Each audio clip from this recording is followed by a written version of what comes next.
Oke, Bismillahirrahmanirrahim. Assalamualaikum warahmatullahi wabarakatuh. Untuk topik kita hari ini adalah tentang pengumpulan data, bagian dari metodologi penelitian untuk eh, D3 program studi D3 Gizi Poltekkes Kemenkes Pangkal Pinang. Pada dasarnya untuk pengumpulan data ini ada tiga unsur utama yang akan kita diskusikan. Yang pertama adalah tentang observasi, lalu angket atau kuesioner dan wawancara. Jadi mungkin kalian sering mendengar kata kuesioner, terus observasi, wawancara. Nah, sekarang kita lihat bagaimana teknisnya dan kaitannya komponen-komponen ini ketika kita gunakan dalam penelitian terapan yang berkaitan dengan ilmu gizi tentunya. Pokok bahasannya yang pertama tentang pengumpulan data observasi, lalu angket, wawancara, dan identifikasi metode pengumpulan data penelitian dosen. Oh ya, kalau nanti ada yang ingin bertanya, silahkan raise hand atau langsung unmute saja ya. Oke. Target kemampuan akhir yang kita harapkan dari topik ini adalah mahasiswa dapat menjelaskan bagaimana proses pengumpulan data itu berlangsung di dalam proses penelitian nanti. Metode dengan ketiga metode itu, baik metode observasi, pengisian angket ataupun wawancara. Dan nantinya mampu mengidentifikasi metode pengumpulan data penelitian dosen. Jadi akan ada contoh bagaimana penelitian dosen dan nanti akan diidentifikasi ini metodenya seperti apa. Oke, langsung saja.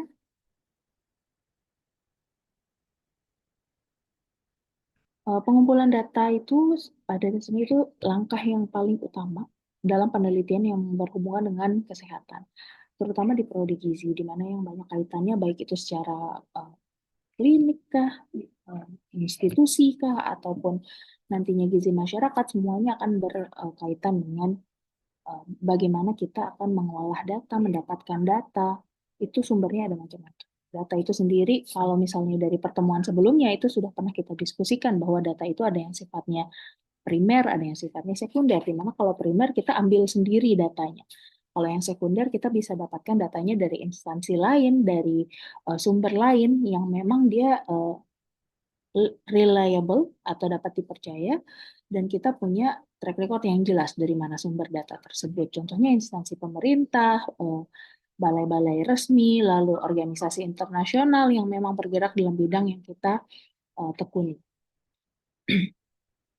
Sedangkan kalau pengambilan data atau pengumpulan data secara langsung, terutama data primer, itu metodenya ada macam-macam. Boleh kita lakukan dengan cara observasi, artinya kita berada di satu kondisi dan kita melihat apa yang terjadi di sekitar kita, ataupun di dalam observasi ini juga ada macam-macam. Ya. Lalu ada juga yang pengisian angket, kita menyebarkan form untuk orang mengisi gitu ya. Dan juga kita melakukan wawancara. Dan gizi itu bisa dilakukan dalam ketiganya. Itulah kenapa teknik-teknik pengumpulan data itu perlu diketahui dan harus tepat. Nah, salah satunya kompetensi dari Prodi D3 Gizi itu adalah nantinya bisa menjadi asisten peneliti dan kita harapkan nanti ketika tingkat 3 bisa melakukan penelitian secara mandiri. Pemilihan teknik pengumpulan data sendiri itu tergantung dari metode penelitian yang akan kita gunakan. Jadi jenis penelitian kita itu apa? Apakah penelitian deskriptif kah, kuantitatif kah? Nah, nanti itu kita akan sesuaikan lagi targetnya seperti apa. Instrumen yang akan kita pakai itu kita lihat dari kebutuhan eh, judul penelitian kita itu apa, masalah yang kita cari itu apa, dan metode pengumpulan data terbaik adalah yang memang itu nyaman untuk responden, nyaman juga untuk peneliti. Jadi tidak mengharuskan peneliti mengambil data yang terlalu banyak jumlahnya atau menggunakan metode yang menghabiskan waktu yang sangat lama. Nah, ini kalaupun terjadi hal seperti itu perlu ada kompensasi baik untuk respondennya. Nah, itu yang harus dipertimbangkan di dalam teknik pengumpulan data. Ya. Umumnya penelitian di gizi itu banyak yang bersifat kuantitatif. ya, karena termasuk dalam ilmu eksakta, ilmu sains, di mana penelitiannya sebagian besar itu sifatnya kuantitatif. Apakah ada yang kualitatif? Ada, banyak juga. Hanya saja sebagian besarnya itu berada pada ranah kuantitatif. Dan umumnya kalau kuantitatif itu targetnya adalah menggunakan kuesioner atau angket. Nah, Gizi sendiri kalau kalian belajar di SKP itu kan ada banyak ya formnya, mulai dari SQ, FFQ, FFQ, terus kita punya recall 1 kali 24 jam, 2 kali 24 jam, 3 kali 24 jam, itu semuanya akan menggunakan form-form kuesioner yang terstandar yang bisa kalian dapatkan tanpa harus membuat form baru gitu. Berbeda dengan ilmu sosial yang memang mereka harus kadang-kadang mendevelop sendiri. Walaupun gizi juga bisa mendevelop sendiri, nah nanti itu kuesioner ini harus sifatnya sudah bisa tervalidasi baru bisa digunakan dalam penelitian. Penelitian kualitatif itu umumnya menggunakan observasi atau wawancara. Ini bisa duduk di satu lokasi, misalnya melihat apakah sudah benar ini sanitasinya, misalnya apakah dapurnya dekat dengan kamar mandi, bagaimana para petugas yang menyediakan makanan di rumah sakit. Nah, itu biasanya nanti banyak yang akan menggunakan metode observasi itu ketika melihat standar-standar yang ada di institusi-institusi penyelenggara makanan. Lalu wawancara. Wawancara ini biasanya bisa direkam gitu ya, wawancara pendapat tentang kantin yang ada di satu sekolah misalnya. Itu bisa juga masuk ke dalam metode yang sifatnya kualitatif. Challenge-nya pun akan berbeda antara kuantitatif dengan kualitatif. Semua memiliki plus dan minus yang nantinya saya yakin kemarin mungkin sudah dijelaskan oleh Bu Ade ya, jenis penelitian yang kuantitatif gimana, kualitatif bagaimana. Nah, itu akan menjadi pilihan. Boleh dua-duanya kalau untuk prodi D3 Gizi ya, boleh memilih antara kualitatif atau kuantitatif. Oh, sorry. Oke. Jadi apa teknik observasi itu? Kalau dari bahasanya sendiri, observasi itu adalah melakukan pengamatan. Nah, ini kata kuncinya itu adalah di proses mengamati. Gitu. Jadi melakukan pengamatan terhadap objek yang kita punya, objek penelitian kita, atau kondisi, bahasa lainnya mungkin fenomena yang terjadi, yang menjadi target yang ingin kita pelajari gitu ya. Jadi kita mencatat dengan detail apa yang kita lihat, perubahan apa yang terjadi, lalu pergerakan apa yang dilakukan. Misalnya kalau misalnya mengamati di institusi penyelenggara makanan, apakah orang yang memasak itu menggunakan APD lengkap, menggunakan masker tidak, lalu dia sambil main-main HP nggak memasaknya, ketika mau memasak cuci tangan atau tidak gitu ya, itu namanya proses observasi. Nanti kalian juga akan melewati proses observasi, kalian yang diuji gitu ya, di ujian OSCE. Nah itu penilaiannya adalah dengan observasi, mengamati apa yang dilakukan oleh objek yang kita uh, targetkan atau responden kita atau orang yang atau suatu sistem yang berjalan. Itu yang. Tapi observasi ini juga punya beberapa jenis, mulai dari yang sifatnya partisipatif, eh, ada yang sifatnya observasi terus terang atau tersamar, ada observasi tidak berstruktur. Partisipatif itu bagaimana? Kalau partisipatif dari katanya saja itu adalah ada keterlibatan, gitu ya. Jadi di sini peneliti itu ikut beraktivitas dengan kelompok yang ditelitinya. Kalau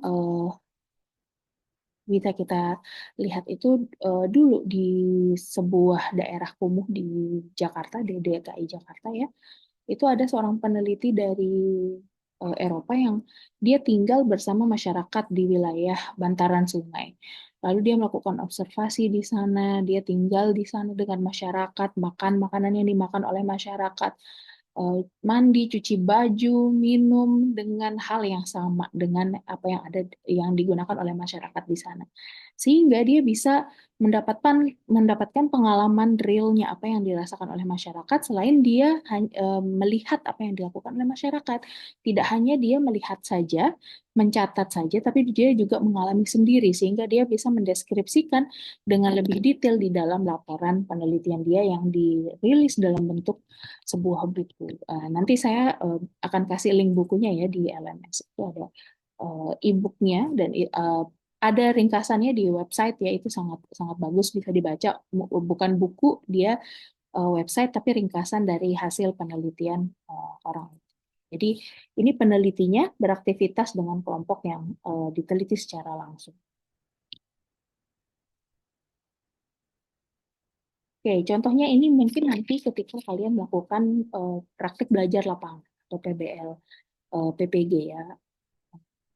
PPG itu ada di semester 4 atau 5 ya. Kalau di gizi itu akan melakukan, PKL juga bisa ya, PKL di masyarakat. Nanti itu kalian akan hidup di tengah-tengah masyarakat gitu ya, tinggal di sana bersama masyarakat. Nanti kalau ada undangan kegiatan di masyarakat biasanya kalian akan diajak gitu ya.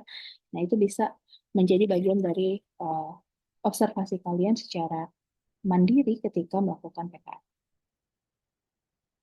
Nah, ini contohnya ya, kampung A, tinggal di kampung A selama 1 bulan, menjalani kehidupan di sana, bagaimana eh, rutinitas masyarakat dari pagi mungkin sampai sore gitu ya.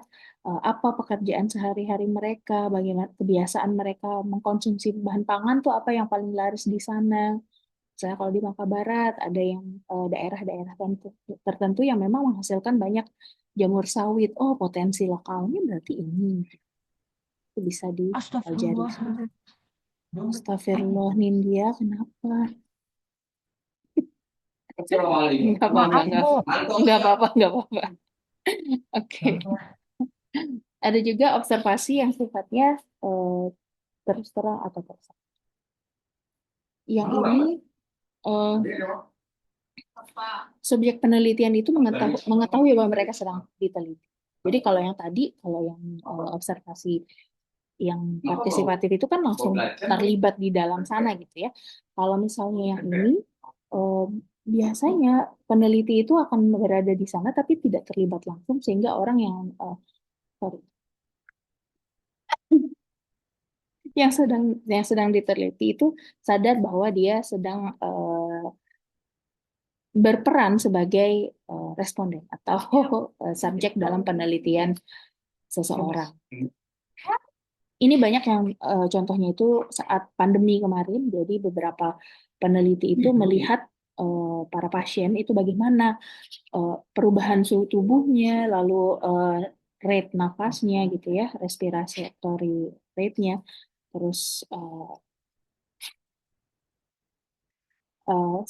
saturasi oksigennya juga dilihat atau diobservasi terus-menerus. Ini banyak dilakukan oleh petugas kesehatan, baik itu perawat maupun dokter, untuk melihat bagaimana prognosis dari COVID-19 itu pada manusia, terutama di Indonesia saat itu. Ini banyak dilakukan ya. Ini namanya terus terang. Kalau yang kalau yang lawannya dari terus terang ini tersamar atau uh, artinya respondennya ini itu uh, berkebalikan dengan yang tadi, ya. Ini peneliti itu tidak memberitahu secara langsung bahwa dia sedang melakukan penelitian. Ini banyak juga dilakukan dalam case report gitu ya. Ini penting juga, terutama case report yang setelah itu ada case report yang berkaitan dengan kasus stunting di beberapa desa di sebuah provinsi di Nusa Tenggara Timur dan dua provinsi, Nusa Tenggara Timur, Nusa Tenggara Barat. Itu ada yang mereport kasus stunting yang memang dia angkanya itu diturunkan oleh pihak pemerintah kabupatennya gitu. Aslinya lebih tinggi gitu. Ini angkanya diturunkan. Nah, itu metode yang orang tidak tahu kalau peneliti ini sedang melakukan pengambilan data. Itu yang tersamar. Kalau terus terang, respondennya atau subjek yang diteliti itu mereka sudah tahu kalau ada peneliti di sekitar mereka. Ya, metode observasi berikutnya itu adalah yang tidak berstruktur. Di mana kalau yang ini itu eh, fokusnya itu masih belum terdefinitif gitu. Berstruktur itu bukan berarti sama sekali penelitinya tidak tahu apa yang akan dia lakukan di sana, tapi peneliti ini sudah punya poin-poin tertentu, hanya saja dia membiarkan subjeknya itu untuk bisa dengan fleksibel melakukan kegiatan mereka. Nah, tetapi dalam hal ini, jika ada hal baru yang menurut peneliti itu berkaitan dengan topik penelitiannya dan ini itu menarik untuk dia pelajari lebih lanjut, maka dia akan uh, ada perkembangan yang didapatkan dari proses observasi tersebut. Gitu. Jadi ini sifatnya lebih open dan nanti ini dia akan banyak sekali yang harus dideskripsikan dari apa yang dilihat dari proses observasi ini. Oke, sampai di sini ada pertanyaan?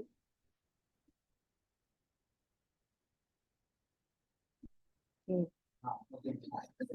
Hmm, kalau belum ada, kita lanjut ya. Lalu berikutnya angket atau kuesioner. Mungkin kalian lebih akrabnya mendengarnya itu kuesioner gitu ya. Kemarin waktu pemira kita dikasih form. Nah, itu contohnya adalah angket. Kita mengisi form yang sudah ada pertanyaan-pertanyaannya, lalu kita memilih kah atau menuliskan kah. Nah, itu adalah bagian dari angket atau kuesioner. Ini dia teknik pengumpulan datanya ini dengan kita mengirimkan atau memberikan pertanyaan pada responden kita, target responden kita. Nah, kuesioner ini bisa sifatnya ada yang open question gitu ya, kuesioner yang sifatnya terbuka atau tertutup. Kalau kuesioner yang sifatnya terbuka itu kita tinggal pilih gitu jawaban. Kalau kemarin ya, yang kalian pilih pemira itu udah ada kan jodoh calonnya ya, ada salsa, ada apa ya, ilham gitu ya. Nah itu tinggal kita pencet yang mana yang kita mau. Nah, lalu kalau kalian misalnya ujian, itu kan sudah ada pilihannya ya, sudah ada jawaban yang disediakan. Itu adalah closed questionnaire atau questionnaire sifatnya tertutup. Jadi peneliti sudah punya pilihan jawaban yang ter apa ya ada sifatnya ordinal gitu, sudah urunut dan urut di situ. Jadi kalian bisa memilih jawabannya tanpa harus menuliskan sendiri. Ya. Kalau yang terbuka itu kebalikannya, berarti uh, tidak ada jawaban yang disediakan. Jadi open saja. Gitu. Jadi kalau kalian mau mengisi kuesioner jenis ini, itu contohnya adalah kuesioner di akhir semester. Nah, itu kalian sudah mengisi tuh apa sarannya untuk dosen A gitu. Tolong misalnya lebih variatif materinya. Ibu saya sering ngantuk di kelas. Nah, itu boleh juga gitu. Kalian menulis seperti itu di kuesioner yang sifatnya terbuka. Berbeda dengan yang tertutup yang kalian yang sebelumnya itu kasih skor gitu ya. Kalau dosen-dosennya, oh kepribadiannya seperti ini, kalau ngajar seru nih gitu dosennya. Jadi nilainya bisa 5. Tapi kalau misalnya nilai sifatnya uh, dimintai saran, maka itu kuesionernya bersifat terbuka. Ya, bisa paham ya contohnya perbedaannya gitu jenis kuesioner ini. Oke, lalu wawancara. Nah, wawancara ini biasanya yang paling challenging karena seorang peneliti langsung bertemu dengan respondennya, langsung menghadapi respondennya, berinteraksi secara langsung. Nah, di sini ini yang harus kita banyak latih sebagai peneliti gitu ya, melakukan wawancara. Karena melakukan wawancara di Pangkal Pinang akan berbeda dengan melakukan wawancara di Bangka Selatan. Akan berbeda dengan melakukan wawancara di Mangkol. Itu akan berbeda dengan kalian melakukan wawancara di Tanjung Gunung misalnya.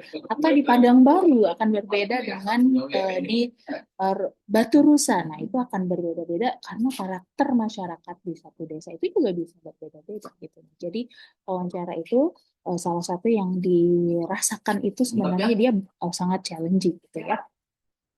Biasanya secara lisan dan ini kalau kalian ingin merecord itu boleh, tapi biasanya izin dulu gitu ya. Responden kita perlu tahu juga kalau kita merecord karena kan kita udah ada apa ya, informed consent gitu. Jadi harus ada persetujuan terlebih dahulu gitu ya. Ya, ini dua orang atau lebih berhadapan secara langsung. Maksudnya di sini penelitinya itu boleh dua orang, respondennya satu, atau sebaliknya respondennya ada beberapa dikumpulkan dalam satu lokasi gitu ya. Tapi biasanya yang paling efektif dan yang paling bisa mendapatkan jawaban yang definitif, yang jujur gitu ya, itu adalah ketika one to one. Wawancara sendiri sama kayak tadi, ada yang ada strukturnya wawancaranya, ada yang semi terstruktur, ada yang tidak terstruktur. Yang wawancara terstruktur ini wawancaranya itu sudah ada pertanyaan sebelumnya, sudah disiapkan. Nah, ini biasanya yang kita lakukan adalah yang ini. Kenapa? Karena kita punya target pertanyaan yang memang sudah fix dari awal, yang sudah diujikan sebelum kita melakukan penelitian dengan form itu, gitu ya, dengan angket yang kita punya. Kita sudah menyiapkan pertanyaannya dari awal, gitu ya, sebelum kita turun pada responden kita, entah itu di rumah sakit kah, pasien gitu ya, di rumah sakit, atau misalnya di masyarakat, di anak sekolah, di kelompok remaja, atau kalau penelitian sebelumnya tuh ada kakak tingkat kalian yang penelitian di lapas gitu ya, lembaga permasyarakatan, itu mereka melakukan wawancara tergantung dari lokasinya. Jadi mereka harus menyiapkan diri bagaimana approach yang akan dilakukan atau pendekatan yang akan dilakukan dengan responden-responden mereka. Ya, ini keuntungannya wawancara yang sifatnya terstruktur itu lebih terkontrol, waktunya juga tidak molor gitu. Kita misalnya SKFQ 30 menit bisa selesai hanya dalam 30 menit satu responden. Berbeda kalau misalnya kita tidak siap dengan pertanyaannya, maka waktunya itu bisa akan molor gitu, akan lebih panjang lagi waktunya ya. Nah, biasanya tidak ada pertanyaan tambahan di luar dari pertanyaan yang sudah disiapkan. Jadi pertanyaannya itu sudah fixed question. Nah, kalau yang semi terstruktur ini kita sudah menyiapkan pertanyaan. Ada panduannya. Ada garis besar dari wawancara yang akan kita lakukan. Kita sudah punya outline-outline yang akan kita tanyakan kepada responden kita.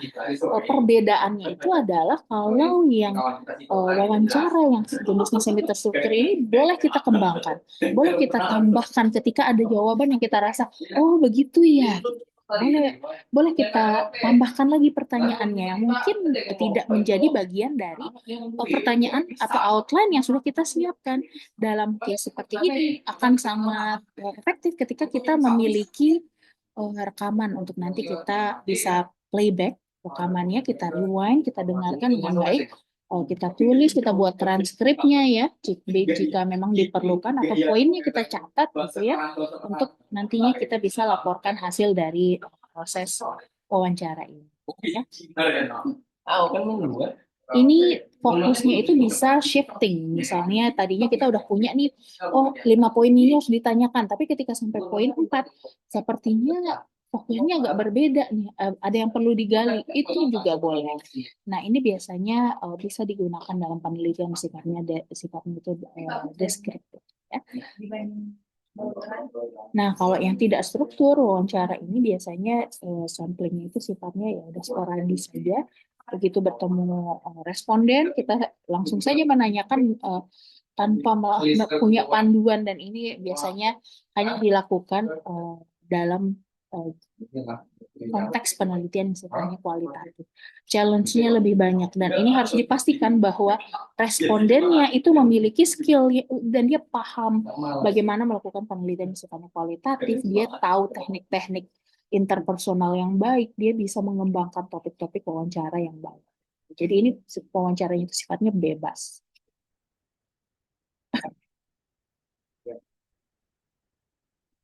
Oke, panduan fixnya itu tidak ada, tetapi ada pedomannya secara whole picture. Masih harus di dalam topik yang kita punya, gitu ya.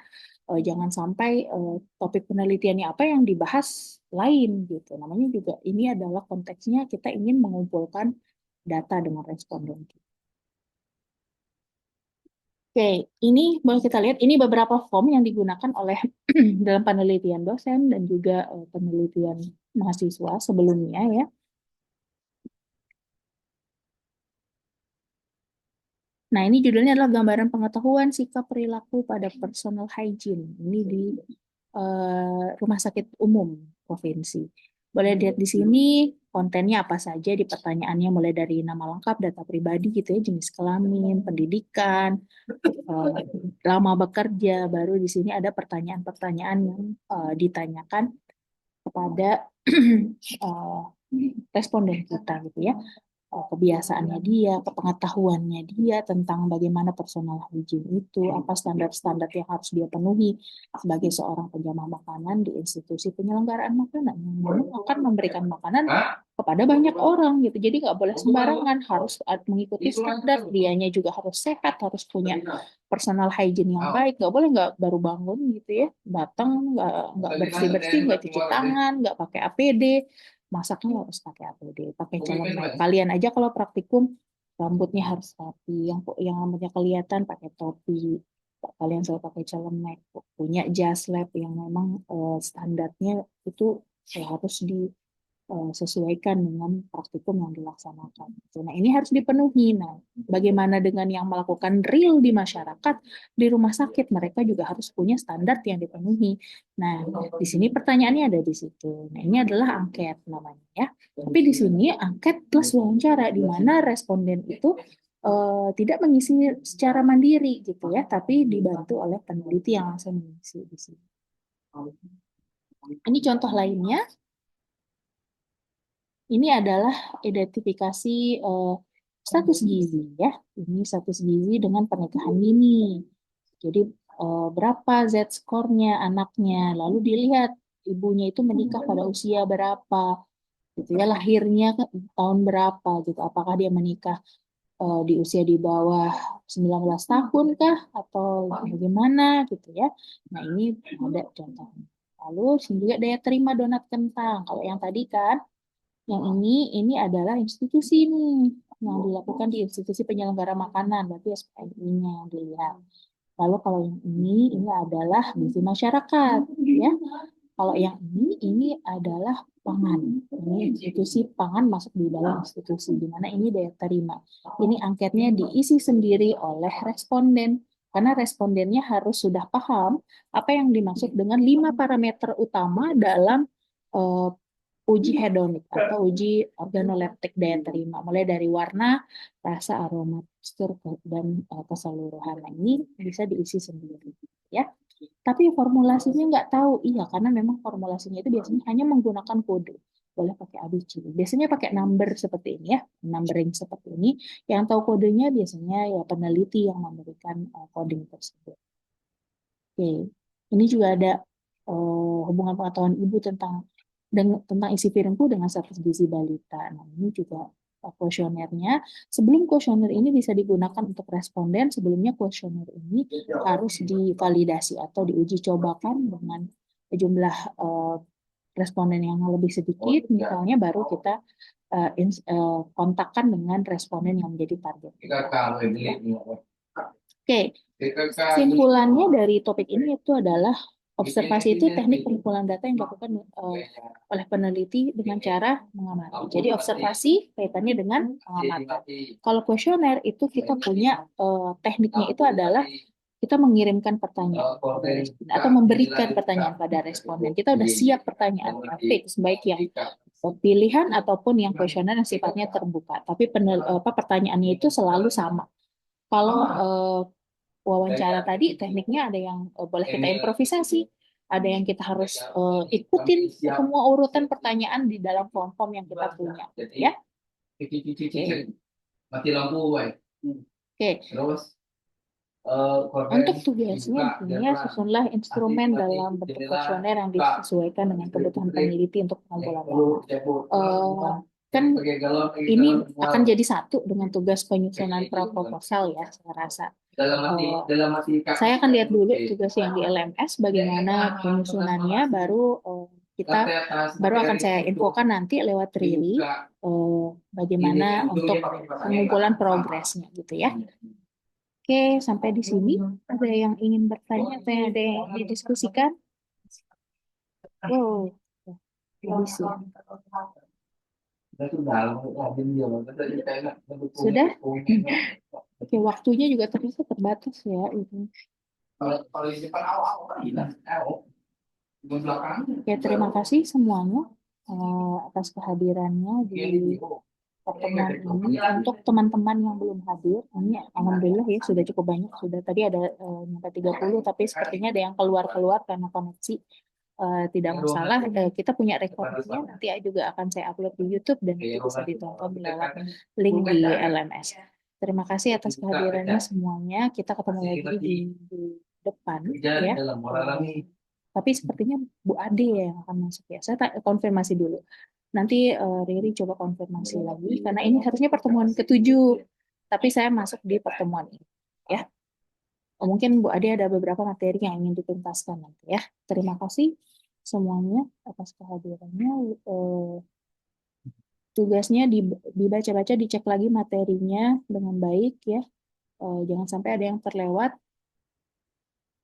Dipastikan kalau ada tugas yang sudah diumumkan itu dikumpulkan, jangan sampai tidak dikumpulkan karena itu akan berpengaruh ke penilaian. Nanti kan kalian juga praproposal ya. Nah, itu adalah proses yang harus yang penting sekali untuk sebelum kalian nanti melanjutkan ke proses tugas akhir. Terima kasih, kita tutup. Wabillahi taufiq wal hidayah. Assalamualaikum warahmatullahi wabarakatuh.